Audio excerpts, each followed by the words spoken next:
Devil Voice with Riyadul. Hello everyone, আসসালামু আলাইকুম। আশা করি আপনারা ভালো আছেন আর আমিও ভালো আছি। আপনারা সব সময় আমার সাথে থেকেছেন, আমি অবশ্যই আপনাদের সাথে থাকবো ইনশাআল্লাহ। আমরা আগের গল্পে যে কথা বলছিলাম যে 1 তারিখ 1/1/2026 একটা গল্প দিব, কিন্তু আমি অসুস্থতার কারণে দিতে পারি নাই। এর জন্য আজকে 8/1/2026 আজকে একটি গল্প দিচ্ছি, আপনাদের অবশ্যই ভালো লাগবে। আমরা এই গল্প কালেক্ট করছি, আমাদের মডারেটরদের অনেক কষ্ট হয়েছে, আমরা গল্প না দিতে পারার কারণে অনেক দুঃখিত। আজকে বৃহস্পতিবার, আজকে অবশ্যই আপনাদেরকে গল্প না দিলে দিব আপনাদেরকে। অবশ্যই আপনারা আমাদের সাথে থাকবেন এবং আপনাদের জন্য একটি বিশেষ ঘটনা। আপনারা যদি আমাদের মডারেটর হতে চান তাহলে আমাদেরকে বিশেষ 10টি গল্প এবং আরও কিছু ভৌতিক গল্প দিয়ে আমাদের সাথে থাকবেন, এটুকুই। এখন আমরা গল্পে চলে যাই।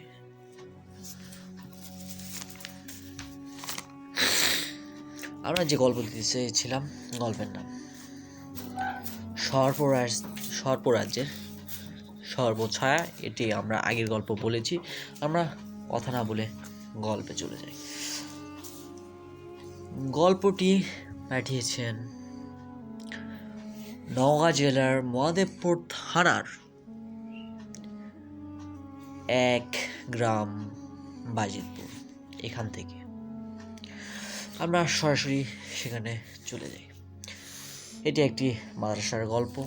কিছু কারণে মাদ্রাসার নাম উল্লেখ করা যাচ্ছে না, আমরা অসংখ্য দুঃখিত। আমাদের মাদ্রাসার হাফেজ সাহেব হুজুর ছিলেন একজন নামি দামি কবিরাজ। তিনি প্রায় সময় রাত 12টা, 1টা, 2টা, 3টা যখন ইচ্ছা কবিরাজি করতে যেতেন। তার এই কবিরাজি করার সময় মাদ্রাসায় অনেক ভৌতিক, অলৌকিক এবং অনেক ভয় দেখানোর চিত্র বা ঘটনা ফুটে উঠেছে। একদিনের কথা, হুজুর কবিরাজি করার পর, এখন বাজে রাত 2টা, কবিরাজি করার পর মাদ্রাসায় আসেন, এসে ঘুমিয়ে পড়েন। তখন রাত 2টা 25 মিনিট কি 30 মিনিট হবে। আমাদের মধ্যে একজনের টয়লেট পেয়েছিল অনেক। আমাদের মাদ্রাসার টয়লেট ছিল রুম থেকে, মানে মাদ্রাসার রুম থেকে অনেক দূরে। হওয়ার কারণে এটি ছিল পুকুরের পাশে এবং অনেক দূরে হওয়ার কারণে অনেক সমস্যা হতো। তখন রাত 2টা পার হওয়ার কারণে আমি অনেকেই ডাকাডাকি করি। এখন তার মধ্যে আমার 3জন উঠেছিল। আমরা এখানে ছদ্মনাম ব্যবহার করি। একজনের নাম রাসেল, একজনের নাম সোহাগ, একজনের নাম শামীম। মনে করেন আমার নাম শামীম, আর যার সমস্যা হয়েছিল তার নাম সুহেল। এই সুহেল ভয়ে ভয়ে টয়লেটে ঢোকে। আর বাথরুমের বা টয়লেটের কিছু পরিচিতি দেই। বাথরুমের বা টয়লেটের পাশে একটি বিশাল বড় তেঁতুল গাছ। সেই গাছ নিয়ে অনেক ঘটনা আছে। আমাদের এই গাছের কথা রাত 2টা হওয়ার কারণে আমাদের কারো মনে ছিল না। সেই সময় সেই তেঁতুল গাছের দিকে আমি ভুল করে লাইটের আলো ফেলে তাকাই। তখন যা দেখি, তা দেখে আমার চোখ তো কপালে উঠে যাওয়ার মতো। সেখানে দিয়ে যে একটি বড় কালো বিড়াল, এটি এত বড় যে একটি বাঘের মতো দেখতে। মাঝখানে একটা কথা বলি যে আমার নাম মোহাম্মদ রাশেদ। আমি বা আমার বাড়ি বগুড়া থানায়। আমি বাজিতপুর মাদ্রাসায় পড়তাম। এখন গল্পে ফিরে আসি। সেই দেখে আমার এক বন্ধু বা রাশেদ দেখেই তো অজ্ঞান হয়ে যায়। আমিও অনেক ভয় পাই। তারপর আমি দোয়া পড়তে থাকি, কিন্তু দোয়া আমার মাথায় আসছিল না বা মনে পড়ছিল না। অনেক কষ্ট করে দোয়া পড়ে আসলো, দোয়া পড়লাম, পড়ে শরীর বন্ধ করে ফেললাম। আমার 3 বন্ধুর মধ্যে আরেকজন মানে সোহেল তো টয়লেটের মধ্যে থাকার কারণে তার সমস্যা হয়। সে টয়লেটে বের হয় দেখি খুব জোরে আওয়াজ করে। এই আওয়াজ শুনে আমাদের মাদ্রাসার বা সেই কবিরাজ হাফিজ সাহেব হুজুর চলে আসেন। এসে তিনি অনেক কিছু পড়েন, দোয়া পড়েন, ফু দেন, গাছ থেকে অনেক শব্দ আসে। সেই জিনিসটা যাতে যাচ্ছিল না। অনেক কষ্ট করে তিনি অনেক 1 ঘন্টা 1.5 ঘন্টা ফুটু দিয়ে দোয়া কালাম পড়ে সেই জিনিসটিকে ভাগিয়ে দেন। অনেক কষ্টে সেই জিনিসটা ভাগিয়ে যায়। তিনি এই কথা বলেন যে কবিরাজি করার সময় তিনি যে জিনকে তাড়িয়েছিলেন, সেই জিন এসে তোমাদেরকে ভয় দেখাইছে এবং তোমাদেরকে মানে আমার উপর যত ক্রোধ ছিল সেটা তোমাদের উপর ঢেলে দিয়েছে। এটাই ছিল আমার গল্প। ভালো থাকবেন রিহাদুল ভাই। আপনাদের বা আমাদের বিশেষ দ্রষ্টব্য যে অবশ্যই এই চ্যানেলকে সবাই ভালোবাসবেন। আল্লাহ হাফেজ। অবশেষে আমরা আবার ফিরে আসলাম গল্পের পরে। এর মধ্যে আমরা আবার একটা কথা বলি যে আপনারা সকলে আমাদের চ্যানেলটিকে সাবস্ক্রাইব করবেন এবং আমাদের ফেসবুক পেজ আছে সেখানে ফলো করবেন, আমাদের টিকটক চ্যানেল আছে সেখানে ফলো করবেন এবং ইনস্টাগ্রাম চ্যানেল আছে সেখানে ফলো করবেন। এবং আপনারা বা আপনাদের মধ্যে কেউ যদি আমাদের মডারেটরের দায়িত্ব পালন করতে চান তাহলে অবশ্যই আমাদেরকে 10টি বিশেষ ভৌতিক গল্প পাঠাতে হবে। এই 10টি বিশেষ গল্প হতে হবে অনেক ভৌতিক, যা দেখে সকল লোকেরা অনেক ভয় পায়। এবং আপনারা আমাদেরকে গল্প পাঠাবেন কিভাবে? আমাদের ইমেল ডেসক্রিপশনে দেওয়া থাকবে, আপনারা সবাই সেখানে গল্প পাঠাতে পারবেন। আমাদের ইমেল তার devilvoice5@gmail.com, এখানে আমাদেরকে গল্প পাঠাতে পারবেন। আর আমাদেরকে অবশ্যই কমেন্ট করবেন এবং সাবস্ক্রাইব করবেন এবং কেমন হচ্ছে বা আগামীতে কেমন হবে আপনারা সবাই বা সকলেই আমাকে বলবেন, কমেন্ট করবেন, সাবস্ক্রাইব করবেন। আমি আপনাদের থেকে এটাই আশাবাদী। আমরা বেশি কথা বলি না। সামনে 14ই ফেব্রুয়ারি, সেই দিনের মধ্যে আমরা চাচ্ছি আপনারা অবশ্যই আমাদেরকে 10K মালিক করে দিবেন। এবং আপনারা যদি না থাকেন তাহলে আমাদেরকে সাহায্য করার মতন কেউ নাই। আপনারা সবাই আমাদেরকে সাবস্ক্রাইব করে আমার পাশে থাকবেন এবং বেল আইকন চালু করে রাখবেন। আমাদেরকে গল্প পাঠাতে চাইলে আমাদের ইমেল ডেসক্রিপশন বক্সে দেওয়া থাকবে, অথবা আমি বলতেছি thedevilvoice5@gmail.com, অথবা না বাড়িয়ে আমরা দ্বিতীয় গল্প চাই। গল্প পড়ার আগে আরেকবার বলে নিই, আপনারা যদি কেউ আমাদের মডারেটরের কাজ করতে চান অবশ্যই 10টি ভৌতিক গল্প পাঠাতে হবে এবং আমাদের ইমেল thedevilvoice5@gmail.com। কথা না বলে গল্পে চলে যাই। আসসালামু আলাইকুম ভাইয়া, আপনি কেমন আছেন? আশা করি ভালো আছেন। আমিও ভালো আছি। আমি আপনার মুখ থেকে এই গল্পটি শুনতে চাচ্ছিলাম, আপনি যদি কষ্ট করে আপনার মুখ থেকে বলতেন তাহলে অনেক ভালো হতো। সেই মতন আমিও তার কথা অনুযায়ী আমার নিজ মুখে বলতেছি। আমি চট্টগ্রাম থেকে বলতেছি। এটি নদী এলাকার এক গ্রাম অঞ্চলের ঘটনা। কিছু কারণে সেই গ্রামের কথা বলা নিষেধ হয়েছে। এবং ভাইয়া, এই গ্রাম নিয়ে অনেক গল্প রয়েছে। এই গল্প যদি আপনি সিলেক্ট করেন, আমি আরও গল্প পাঠাবো। আর আমার নাম তো বলতে ভুলেই গেছি, আমার নাম মোহাম্মদ সুজন মিয়া। অবশ্যই আমার গল্প সিলেক্ট হলে আমাকে রিপ্লাই দিবেন, আমি অবশ্যই রিপ্লাইয়ের আশাবাদী। আর কথা না বলে গল্পে আসা যাক। ওই গ্রামে একটি দম্পতির বাড়ি ছিল। এখানে আমরা ছদ্মনাম ব্যবহার করি। যেমন সেই বাড়ির মালিকের নাম দেওয়া হলো করিম চাচার বাড়ি।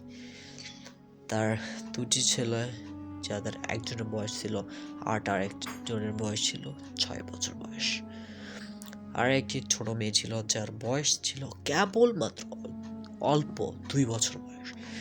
তার বাড়ির আশেপাশে আরো অনেক বাড়ি আছে। তাদের সংসার অনেক সুখেরই ছিল, কিন্তু তাতে ঘোর অন্ধকার নেমে আসলো। এই সময়টা ছিল বর্ষার সময়। অনেক জোরে জোরে বৃষ্টি বাদল হচ্ছিল, আর ঘন ঘন বজ্রপাত। বজ্রপাত অনেক শব্দের ছিল। করিম চাচা মূলত ছিলেন একজন হার্টের রোগী, এবং করিম চাচার স্ত্রী ছিলেন একটু ভীতু টাইপের। একটি বড় বজ্রপাত এর শব্দের কারণে করিম চাচার মৃত্যু ঘটে। এখন থেকে গল্প তো শেষ নয়, এখন তো গল্প শুরু। করিম চাচার স্ত্রী এই অবস্থা দেখে কি করবে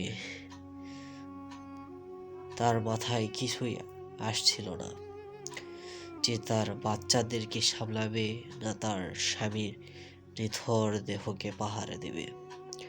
তারপর কিছুক্ষণ অতিবাহিত হলে তাদের বাড়িতে একজন লোক এসে দেহকে বা করিম চাচার নিথর দেহকে বারান্দায় রেখে উপরে কাপড় দিয়ে ঢেকে দেন। তিনিও কিছুক্ষণ পর চলে যান। আর একটি কথা, প্রথমে বলেছিলাম তাদের বাড়ির আশেপাশে অনেক বাড়ি আছে, কারণ তাদের বাড়ির থেকে অনেক দূরে, একটু মানে গ্রামের জায়গা হয়েছিল না, এর জন্য একটু দূরের থেকে বাড়ি করছিল। বাড়ি অন্যান্য বাড়ি থেকে অনেকটা দূরে ছিল। হঠাৎ করে তাদের বাড়ির দরজায় ঠক ঠক করার শব্দ পেলে করিম চাচার স্ত্রী কানে ভেসে এলো এই শব্দ। তিনি ভয়ে ভয়ে বললেন, কে আপনি দরজার ওপারে? বাইরে থাকা লোকটা বলে উঠল, আমি এখানকার হুজুর সাহেব। তারপরও তিনি ভয়ে ভয়ে দরজা খুলতে চাচ্ছিলেন না, কিন্তু কি করার, তিনি মনে করেছিলেন তার স্বামীর নিথর দেহকে কেউ না কেউ পাড়া দিতে আসবেন। তিনি মহিলা মানুষ, তিনি কি করবেন বুঝে উঠতে পারছিল না। তিনি ভয়ে ভয়ে গিয়ে দরজা খুলে দেখলেন সে হুজুর ভিতরে ঢুকলেন। কোনো কথা না বলেই ভিতরে ঢুকলেন। যে করিম চাচার নিথর দেহ ঘরের বারান্দায় ছিল। তারপর তিনি বললেন, এখানে মহিলা বা ছোট বাচ্চাদেরকে রাখা ঠিক না, তারা ভয় পেতে পারে। এখন আর কি করার? সেই শুনে করিম চাচার স্ত্রী বাচ্চাদেরকে নিয়ে ঘরের ভিতরে ঢুকলেন। সে হুজুরের পরিধানে ছিল একটি সাদা ধবধবে জব্বা এবং মাথায় টুপি এবং দাড়ি। আপনারা কি সত্যি মনে করেছিলেন এটা কি আদেও কি এটা হুজুর ছিল না অন্য কিছু ছিল? তারপর কিছু সময় অতিবাহিত হলে তিনি ঘরের ভিতর থেকে শুনতে পান কটমট হাড় চাবানোর শব্দ। এই শুনে তিনি এবং তার বাচ্চারা অনেক ভয় পায়। ভয়ে ভয়ে করিম চাচার স্ত্রী একটু দরজা আড়াল করে যা দেখলেন, তিনি তা দেখার অবস্থায় ছিলেন না। দেখলেন যে সেই হুজুর রূপে অবয়বটা এক ভয়ঙ্কর আকৃতি ধারণ করেছে। এটা দেখতে কিছুটা অর্ধেক মানুষ আর অর্ধেক বিড়ালের মতো। এটা দেখতে কিছুটা অর্ধেক মানুষ আর অর্ধেক বিড়ালের মতো। সেই অবয়বটা, যেহেতু আমরা নদী এলাকার লোক, যে অবয়ব এগুলোকে আমরা বাসনা বলে থাকি বা চিনি, সেই অবয়বটা করিম চাচার নিথর দেহের মাথার অংশের দিকটা চিবিয়ে চিবিয়ে খাচ্ছে। তা দেখে তার ছোট মেয়ে কোলে নিয়ে তিনি প্রায় 10-12 বার অজ্ঞান হয়েছেন, আবার হুঁশ আসে।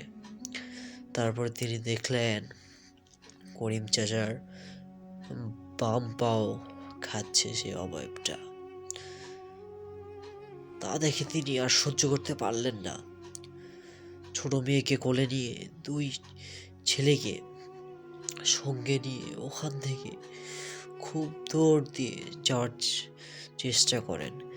তাদের বাড়ি একটু বেড়া দেওয়ার কারণে তিনি বেড়া টপকে পার হয়ে যান।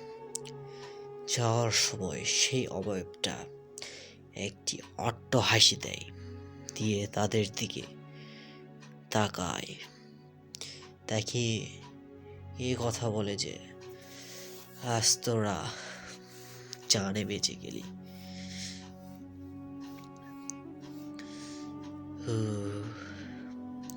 দৌড়িয়ে যায় তার প্রতিবেশীর দরজায়, খুবই চিৎকার দিয়ে অজ্ঞান হয়ে যায়।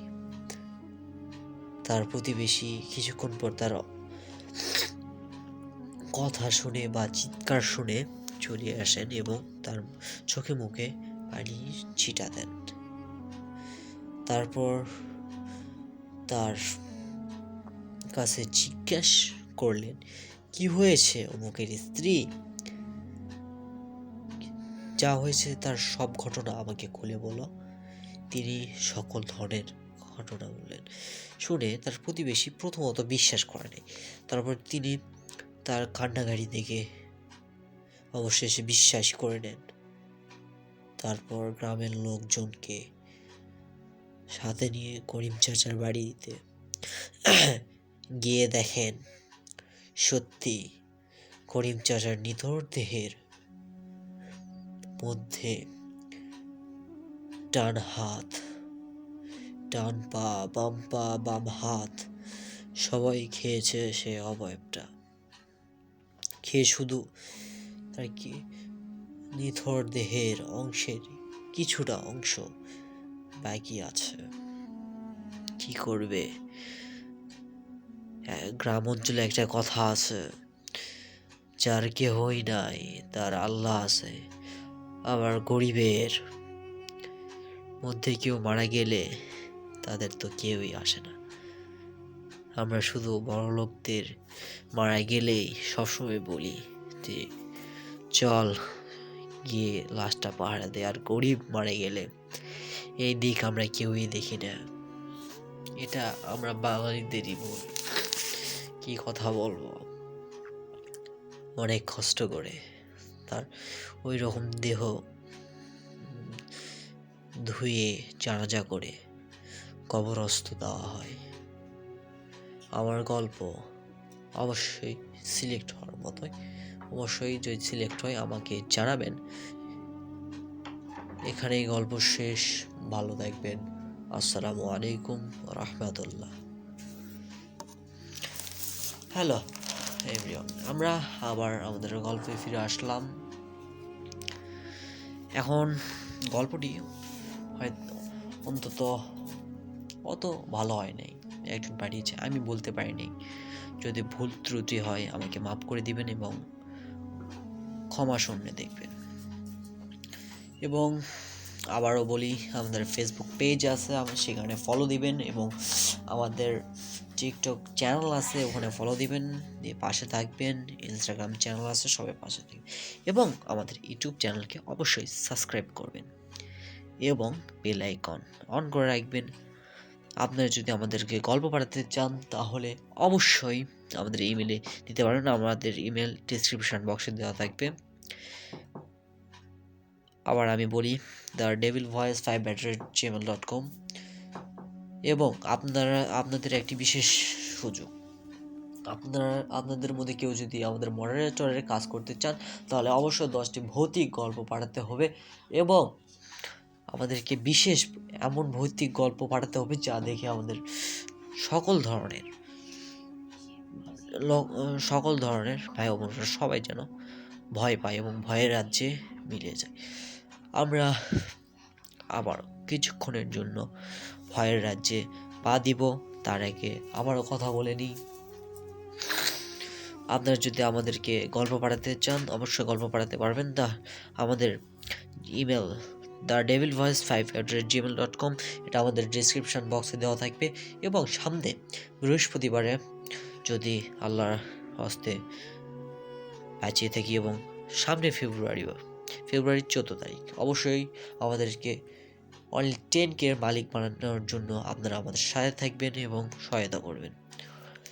এবং সামনে বৃহস্পতিবার আমরা আবারও একটি বিশেষ গল্প নিয়ে আসতে যাচ্ছি। আপনারা অবশ্যই আমাদেরকে গল্প পাঠাতে পারবেন।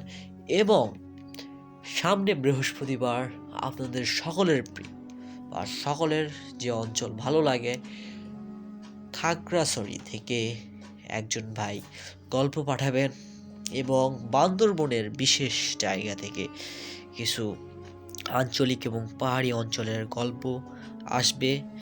আপনারা সকলেই এই গল্প শুনবেন এবং আমাদের পাশে থাকবেন, এবং আমাদের চ্যানেলটিকে সাবস্ক্রাইব করবেন এবং বেল আইকন অন করবেন।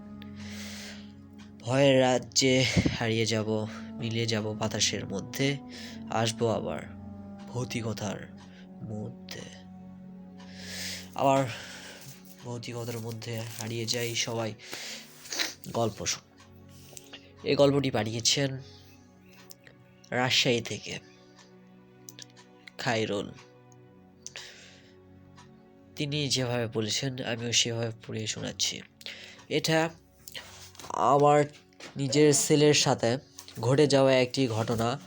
আমি যখন নতুন বাড়ি তৈরি করি, সেখানে থাকা শুরু করি, তখন কোনো বিদ্যুতের কোনো ব্যবস্থাই ছিল না। তখন হারিকেনের যুগ ছিল। আমি মেঝেতে মোমবাতি জ্বালিয়ে রাখছিলাম। তখন আমার ছেলে রাতের বেলা যেতে গিয়ে হারিকেনের হাত পড়ে যাওয়ার কারণে হাত পুড়ে যায়।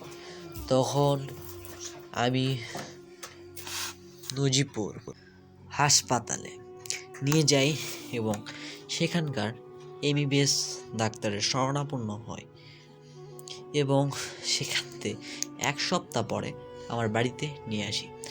তারপর একটি ঘরে রাখি। তখন থেকেই গল্পের শুরু। আমার ছেলেকে খাটে রাখি, তার একদিন পরে হঠাৎ করে কিছু সমস্যা শুরু হয়। তারপর আমি ঘরে চারিপাশে মোমবাতি জ্বালিয়ে রাখি এবং সামনে একটি হারিকেন জ্বালায় রাখি। তার সাথে আমিও নিজেও থাকি। কিন্তু হঠাৎ করে তখন বাজে আনুমানিক রাত 11:30। ফু করে মোমবাতিগুলো নিভে গেল। নিভে যাওয়ার পর কিছু অদ্ভুত ভৌতিক গল্প ঘটতে শুরু হয়। এরপর আমি আরও কিছু বা সামনের দিন থেকে আরও কিছু লোকজনকে আমার বাড়িতে নিয়ে আসি এবং আমার ছেলেকে পাহারা দেওয়ার জন্য। এইভাবে কিছু সময় অতিবাহিত হওয়ার তখন সময় হয়তো রাত 1টা কিংবা 2টা বাজে। হঠাৎ করে আমার বাড়ির ছাদের উপর কেউ ঢিল, ইট, পাথর ফেলার মতো শব্দ ধপ ধপ করে পড়তে লাগলো। তখন আমরা তো সকলেই অনেক ভয় পেলাম। তখন আমি বাইরে গিয়ে দেখি কিছুই নেই। তারপর আমি ভিতরে চলে আসি।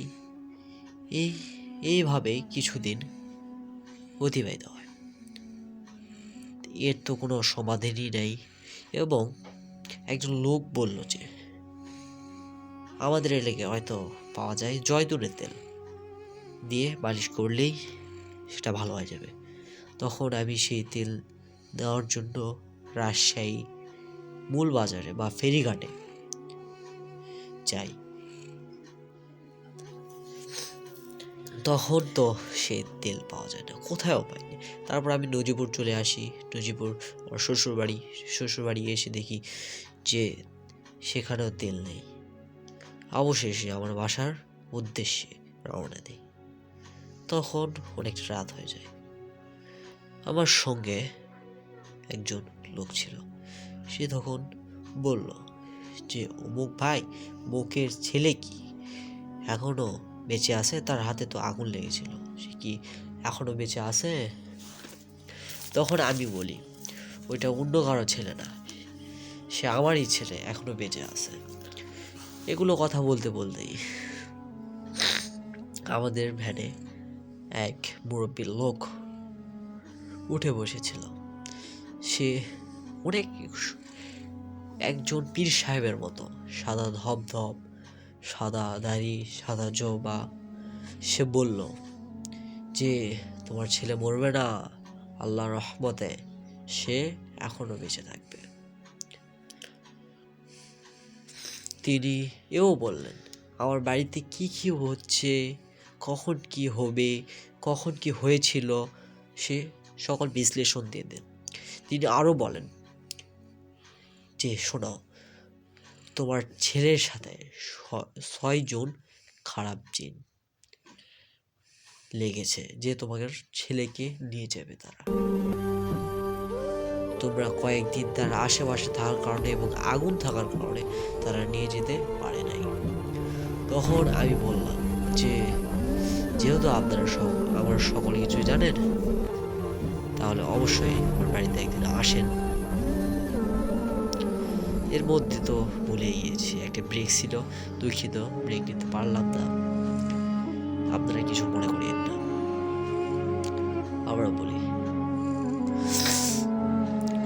তিনি আমার বাড়িতে যা যা হয়েছিল, কি কি হয়েছে, কি কি ঘটছে সব বলেছিলেন এবং এও বলেছিলেন যে তোমার ছেলের সঙ্গে 6 জন জিন তোমার ছেলেকে নিয়ে যেতে চেয়েছিল, তোমরা থাকার কারণে তারা নিয়ে যেতে পারে নাই।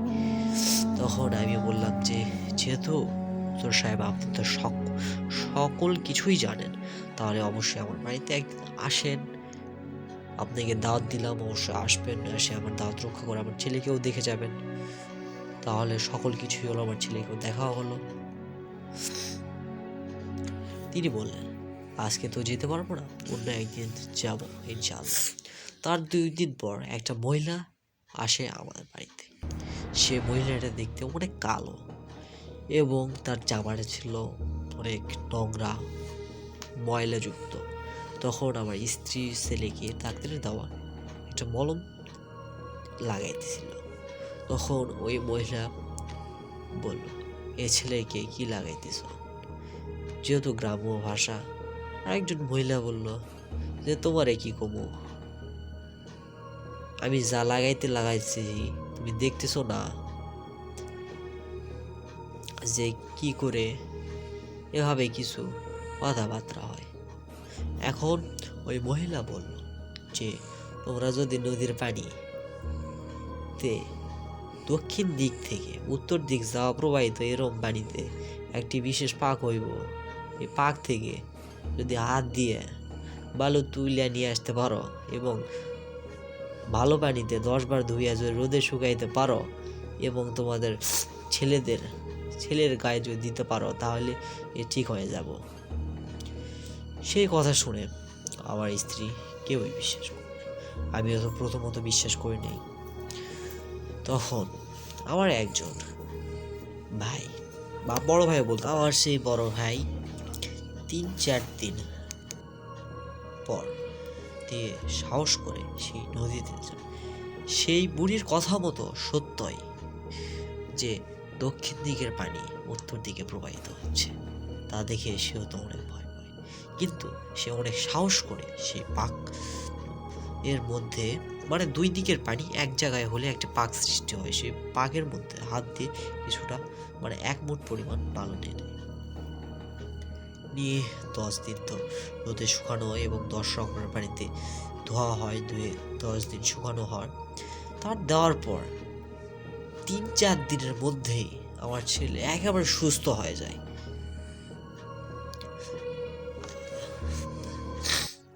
এখানে আমার গল্প শেষ। যদি ভালো লাগে অবশ্যই আমাকে জানাবেন। আল্লাহ হাফেজ। আমরা আবারও ফিরে আসলাম। আসার পর আমাদের বিশেষ যে গল্পগুলো ছিল তাদের মধ্যে আজকে আমাদের চ্যানেলে এসেছিল দিনাজপুর থেকে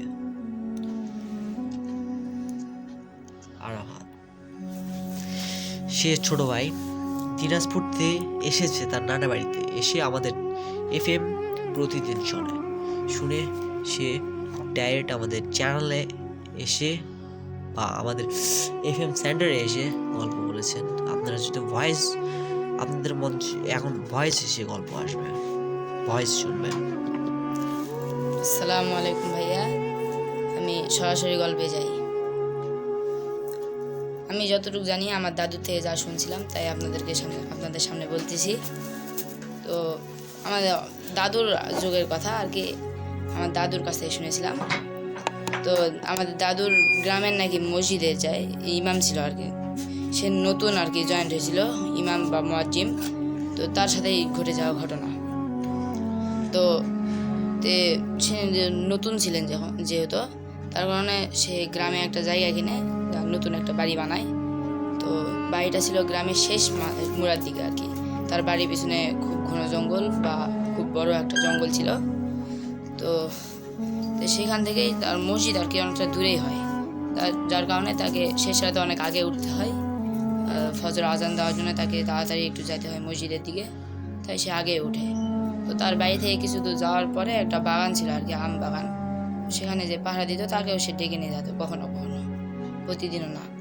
তো সেই রকম একদিনের কথা, সে মসজিদে যাচ্ছিল আজান দেওয়ার জন্য। তখন আর কি সে নতুন একটা সাইকেল আর একটা হারিকেন নিয়ে রওনা দিয়েছিল মসজিদের দিকে। তো মাঝপথে তার নাকি সাইকেল ভারী হয়ে আসছে, তাই সাইকেল গড়াতে যায় না। তো সে আর কি অতটা খেয়াল করেনি, সাইকেল চালিয়ে এনে চলে গেছে মসজিদে। তো যাওয়ার পর আজান টাজান দিয়ে তো নামাজ শেষ করে সে আবার ফেরত আসছে। ওই দিন এশার নামাজের পর আবার ওই একই ঘটনা। তো সে এশার পর সাইকেল নিয়ে আবার বাড়ির দিকে ফিরতেছিল, তখন আর কি তার সাইকেল একটু ভারী হয়ে আসে। তখন সে অত কিছু বুঝতে পারে না, সাইকেল পিছনেও তাকায় নেই। তো সরাসরি সে বাসায় গেছে, যায় আর কি তার যে স্ত্রী ছিল বা তার স্ত্রী সন্তান তাদেরকে সে পুরা ঘটনা বলছে যে এরকম ঘটনা আমার সাথে আজকে থেকে ঘটছে। তো এখন পরের দিন ফজরের সময় সে আসার সময় আজকে সাইকেল নিয়ে আসবে না। তো সাইকেল নিয়ে আসবে না বলে তো সে রওনা দিয়েছে সে হারিকেন নিয়ে। তো আসার পথে সে ভাবতেছিল আজকে আমবাগানের পাহারাদারকে সে ডাকে নিয়ে যাবে। তো যাওয়ার পথে সে আম বাগানের ভিতর দিয়ে ঢুকে যে আর কি ছিল আর কি ডাক পাহারা দেওয়ার, তাকে ডাক দিবে, সে উদ্দেশ্যে রওনা দেয়। তো সে সামনে যাওয়াকালীন তার মনে হয়েছিল তার পিছনে কে যেন হাঁটতেছে। তো পিছনে ঘুরে কেউ নাই। তো আবার সে সামনে আগায়, তো পিছনে ঘুরে আবার মনে হয় যে তার পিছনে কে যেন আসতেছে। তখন পিছনে ঘুরে দেখে যে কেউ নাই। তখন আরও একটু কিছু দূর যাওয়ার পর মনে হয় যে পিছনে কেউ আসে। তখন সে পিছনে ঘুরেই দেখতেছে আর কি সাদা কাপড় পরা আর কি একটা মহিলা আর কি সে দাঁড়িয়ে আসে। সে খুব খারাপ দেখতে এরকম আর কি। তো সে এটা দেখে যে নিতে পারে না, অজ্ঞান হয়ে যায় তখনই। তো অজ্ঞান হয়ে যাওয়ার পর তখন খুব জোরে একটা চিল্লানিতে অজ্ঞান হয়েছিল। তখন যে আম বাগান পাহারা দিচ্ছিল সে মনে করে হয়তো বা চোর আসছে, যায় দেখি একটু কী হলো। তো সে খুব দ্রুত সেখানে আসছে, আসার পর দেখতেছে মুয়াজ্জিম সাহেব সেখানে অজ্ঞান হয়ে পড়ে আসে। তো সেখানে পানি টানি ছিটাতে সে তাকে অনেক কষ্টে জ্ঞান ফিরায় তার। তো তাকে জিজ্ঞেস করে কী হয়েছে, তখন সে আর কি পুরা ঘটনা কিছু বলে না। তখন সে জোরাজুরি করে যে কিছু একটা হয়েছে, বলেন, মিথ্যা কথা বলেন না, বলেন। তখন সে বলছে যে ঠিক আছে চলেন, নামাজ পড়ে সবাইকে সব ঘটনা বলবো। তখন সে তাকে নিয়ে মসজিদে গেছে আর কি নামাজ পড়তে। তো নামাজ শেষে সে সবাইকে সব ঘটনা বলছে যে এরকম এরকম ঘটনা। তো সেদিন আর কি সে অতটা কেউ আর কি করে নাই। সে ওই দিন আসার পর সে যখন বাসায় আসতেছিল তখন আর কি তাকে ওই রকম আর কি মনে হয় যে কেউ যেন পিছনে আসতেছে। তো ওই দিন আবার সে রাতে আর কি সাইকেল নিয়ে গেছিলো যে তাড়াতাড়ি বাসায় ফিরবে, ওই দেরি করবে না, অত ওখানে ধীরে ধীরে আসবে না। তো যার কারণে সে সাইকেল নিয়ে গেছিলো। তারপর সে সাইকেল নিয়ে বাসায় ফিরতেছে, তার সাইকেল বেশি হয়ে আসে। তখন সে মনে করে যে ওই দেখি একটু পিছনে ঘুরে দেখি। তখন পিছনে ঘুরে দেখে ওই একই জিনিস, সেই সাদা মহিলা। তখন সে তাকে ভয়ে ভয়ে সাইকেল চালাচ্ছিল। তখন পিছন থেকে আওয়াজ আসে যে আমাকে আর কত কষ্ট দিস না, আমাকে কবর থেকে তুলে আমাকে আবার নতুন করে মাটি দে, আমার কবর সেই বট গাছের নিচে। এরপরে তার সাইকেল আবার হালকা আসে, বাড়িতে যায়। যাওয়ার পর সব কিছু বলে। পরের দিন ফজর নামাজের পর সবার সাথে এটা শেয়ার করে। তারপর শেয়ার করার পর তখন সবাই এখন একটা আলোচনা করে। তারপরে যা আর কি সব ঘটনা বলার পর একজন লোক বলে হয়তো বা ওই কবরের বট গাছের নিচে তো আমার মায়ের কবর আছে। তো আর কি সে সবাই কথা মতন সবাই সিদ্ধান্ত নিয়ে কবরটা খনন করার পর আর কি সে দেখে যে লাশ ঠিকই আছে। তখন আর কি সবাই আর কি অত দেখা দেখি করে নাই, কাপড়টা পাল্টিয়ে আবার নতুন করে জানাজা করে কবর দিয়ে দেয়। তারপরে আমার ঘটনা শেষ। ছোট ভাইয়ের কাহিনী অবশ্যই আপনাদের কাছে অনেক ভালো লেগেছে। সে অনেক দূর থেকে এসে আমাদের স্টুডিওতে এসে গল্প বলেছে। সে এও বলেছে যে আপনাদের কাছে যদি ভালো লাগে তাহলে অবশ্যই কমেন্ট জানান। এবং সে ছোট মানুষ, এর জন্য ভুল ত্রুটি হতেই পারে, স্বাভাবিক ব্যাপার, মানুষ মাত্রই ভুল। আপনারা অবশ্যই ক্ষমাস্বরূপ দৃষ্টিতে তাকে দেখবেন। এখন আমার বিশেষ এক কথা, আপনারা আমাদেরকে গল্প পাঠাচ্ছেন না, আমরা নিজেরাই গল্প নিচ্ছি। আপনারা যদি আমাদেরকে গল্প পাঠান তাহলে আমাদের জিমেলে পাঠাতে পারেন। এই জিমেল ডিসক্রিপশন বক্সে দেওয়া থাকবে। আমি বলি thedevilvoice5@gmail.com। আমাদের ফেসবুক পেজ ফলো করবেন, আমাদের টিকটক চ্যানেল এবং ইনস্টাগ্রাম চ্যানেল আছে, সবাই ফলো করবেন। এবং আমাদের এই ইউটিউব চ্যানেলকে অবশ্যই সাবস্ক্রাইব করবেন এবং বেল আইকন অন করবেন এবং আমাদের পাশেই থাকবেন। এবার আর কিছু বলার নেই। আগামী বৃহস্পতিবারে আমরা আবারও আপনাদের সামনে হাজির হব এক খুবই ভয়ঙ্কর কাহিনী নিয়ে। আগামী গল্পে আসছে আপনাদের খুব ভালো এলাকা বা খুব সুন্দর এলাকা খাগড়াছড়ি থেকে। এখান থেকে এক ভাইয়া গল্প বলবেন এবং বান্দরবন থেকেও আমরা কিছু গল্প কালেক্ট করেছি। এবং পাহাড়ি অঞ্চলের গল্প না সবাইকেই তো ভালো লাগে। এবং আপনারা যদি চান তাহলে সামনে আমরা অ্যাম্বুলেন্সের একটি কাহিনী দিব বা গল্প দিব, লাশবাহী অ্যাম্বুলেন্স ড্রাইভার। সামনে বৃহস্পতিবারে আপনাদের সামনে আবারও আমরা হাজির হব। এখন একটি বিশেষ কথা বলে নিই, আপনাদের মধ্যে কেউ যদি আমাদের মডারেটরের কাজ করতে চান অবশ্যই সর্বনিম্ন 10টি ভৌতিক গল্প পাঠাতে হবে, এবং যা আমাদের চ্যানেলের ভাইদের অনেক ভালো লাগে এবং ভৌতিকতার আলোচনা যেন তাদের মনে চলে আসে। আপনারা সকলেই আমাদেরকে গল্প পড়াবেন, আর বিশেষ আমাদের মডারেটরের কাজ করতে চাইলে বিশেষ করে 10টি গল্প পাঠাতে পারেন। 10টি গল্প কিভাবে পাঠাবেন আমাদের জিমেল ডেসক্রিপশন বক্সে দেওয়া থাকবে, যার thedevilvoice5@gmail.com, এবং আমাদের Facebook page, TikTok channel, Instagram channel অবশ্যই ফলো দিয়ে আসবেন, এবং আমাদের এই ইউটিউব চ্যানেলকে সাবস্ক্রাইব করবেন এবং বেল আইকন চালু করবেন। বর্তমানে আমাদের বিশেষ 2জন মডারেটর আছে, যাদের কথা আমাদেরকে বলিয়ে দেয়, যারা আমাদেরকে এতদিন গল্প পাঠিয়েছে। তারা 2জনে প্রথম তারা আমাকে শুরু থেকে সহায়তা দিয়ে যাচ্ছে। প্রথমে আছে মোহাম্মদ জিহাদ, বাড়ির নওয়াজেনে, মোহাম্মদ মাহিম, রাজশাহী। এই 2 জায়গা থেকে আমাদের 2 মডারেটর এবং আমাদের সাথে অলমোস্ট আছে, এবং আমার ফ্রেন্ডও বলতে পারেন। আপনাদের কাছে আমি বিদায় নিলাম। আল্লাহ হাফেজ, বিদায়, আসসালামু আলাইকুম।